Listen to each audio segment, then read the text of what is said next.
नमस्कार दोस्तों, नवरात्रों का ये पावन त्योहार 9 दिनों तक मनाया जाता है।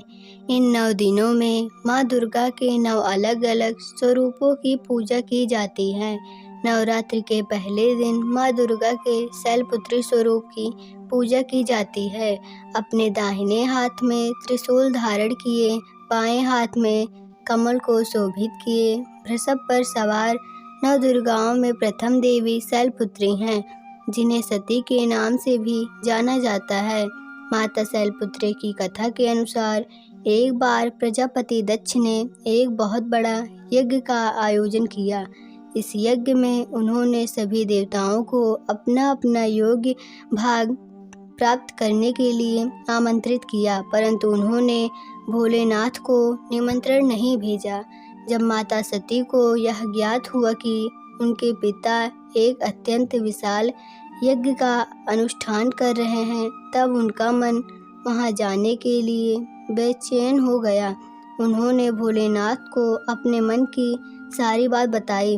भोलेनाथ बोले, देवी, प्रजापति दक्ष शायद हमसे किसी बात पर रुष्ट हैं, इसलिए उन्होंने सभी देवताओं को अपना अपना यज्ञ भार समर्पित किया है, परंतु उन्होंने हमें नहीं बुलाया, ना ही हमें कोई सूचना भेजी, इसलिए आपका वहां जाना उचित नहीं होगा।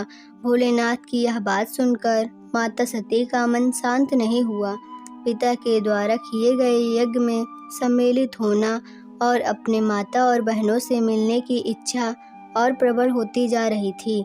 माता के आग्रह करने पर भोलेनाथ ने माता सती को वहां जाने की आज्ञा दे दी।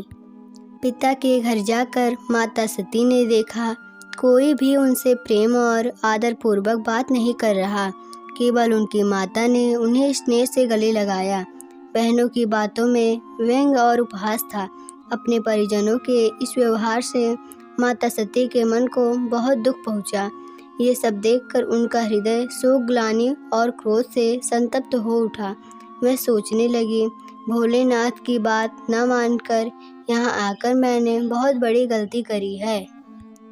वह अपनी पत्नी के इस अपमान को सहन न कर सकी और उन्होंने उस स्वरूप को योगाग्नि से जलाकर भस्म कर दिया। इस दुखद घटना को सुनकर भोलेनाथ ने क्रोध में आकर अपने गणों को भेजकर दक्ष के उस यज्ञ का पूर्णतः विध्वंस करवा दिया। सती ने योगाग्नि द्वारा अपने शरीर को भस्म कर अगले जन्म में शैलराज हिमालय की पुत्री के रूप में जन्म लिया। माता शैलपुत्री का जन्म शिला यानी पर्वत से हुआ है, इसलिए इनकी पूजा अर्चना करने से जीवन में स्थिरता आती है।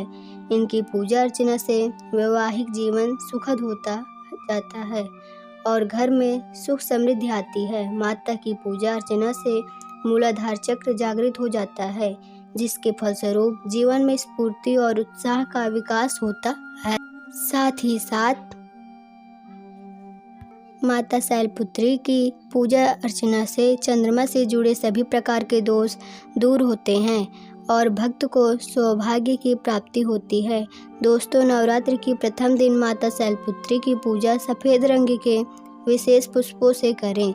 साथ ही साथ माता को सफ़ेद मिठाई का प्रसाद चढ़ाएं और माता की तस्वीर के आगे कपूर अवश्य जलाएं। पूजा के बाद माँ शैलपुत्री को गाय का घी अर्पित करें, जिससे माता आरोग्य, काया का आशीर्वाद देती हैं और व्यक्ति का मन एवं शरीर दोनों निरोगी होते हैं। दोस्तों, ये थी नवरात्रि के प्रथम दिन पूजे जाने वाली माँ शैलपुत्री की पावन कथा। जय माँ शैलपुत्री की।